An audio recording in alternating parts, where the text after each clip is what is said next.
Hello friends, இன்றைக்கி Monday. இன்றைக்கி carrier ரெடியில் ஆஃபீஸ்க்கான சாப்பாடு என்ன அப்படின்னு பார்த்துடலாமா? இன்றைக்கி சின்ன வெங்காயமும் பீர்க்கங்காயும் போட்டு ஒரு சாம்பார், வாழைப்பூ பொரியல், அப்புறம் மீல் மேக்கர் ஒரு கிறிஸ்பியாக கறி மாதிரி பண்ணியிருக்கேன். அது நான் பேக் பண்ணிட்டேன் அப்படின்னா அந்த கிறிஸ்பி போயிடும் மத்தியானம் சாப்பிடும்போது. ஆனால் டேஸ்ட் நல்லாயிருக்கும். ஒரு சிக்கன் மாதிரி இருக்கும் ஆக்சுவலாக மீல் மேக்கர் அப்படிங்கிறது. ஸோ அதனால் அந்த ஸ்டைலில் தான் நான் பண்ணியிருக்கேன், மசாலாலாம் போட்டு. எனக்கு கட்டுற சாப்பாடு இல்லை, முக்காத்தட்டு சாப்பாடு தான் நான் எடுத்து வச்சுக்கிறது, கேரியர் ஃபுல்லாக ரொப்பாமல். ஏன்னா எனக்கு 3:30 மணிக்கு எங்களுக்கு பிரேக் உண்டு, டீ பிரேக். அது கூட சேர்த்து சமோசாவோ பேட்டிஸோ கொடுப்பாங்க. அதுக்கப்புறம் 5:30 மணிக்கு எங்களுக்கு ஆஃபீஸ் ஹவர்ஸ் முடிஞ்சிடும், நாங்கள் வந்துடுவோம். பிரேக்ஃபாஸ்ட்டு மட்டும் நல்லா ஹெவி பிரேக்ஃபாஸ்ட்டாக எடுத்துக்கிறது.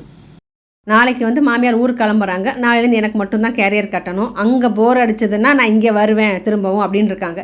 அதனால் டிவி இதெல்லாம் எப்படி இருக்கோ அப்படி அப்படியே இருக்கட்டும் அப்படின்னு சொல்லியிருக்கேன். இன்றைக்கி சாயந்தரமாக அவங்கள பார்க்க போகும்போது நிதானமாக உட்கார வச்சு, இப்போ நீங்கள் ஊருக்கு போகிறீங்க, அங்கேயே இருந்துக்கோங்க, நாங்கள் எல்லோரும் வந்து பார்த்துக்குறோம் அப்படின்ட்டு. ஏன்னா இங்கேருந்து 8 ஹவர்ஸ் ட்ராவலாக இருக்குது. ஃப்ளைட்டாக இருந்தால் கூட ஒரு 90 வயசுனா எவ்வளோ ஷண்டிங் அடிக்க முடியுமோ தெரியல. ஸோ எனக்கு என்ன பயம் அப்படின்னா, வழியில் எதுவும் நடந்துடக்கூடாது. 90 வயசுங்கிறது ஒன்றும் வாழக்கூடிய வயசு நம்ம சொல்ல முடியாது. அது அன்பிரடிக்டபிள்.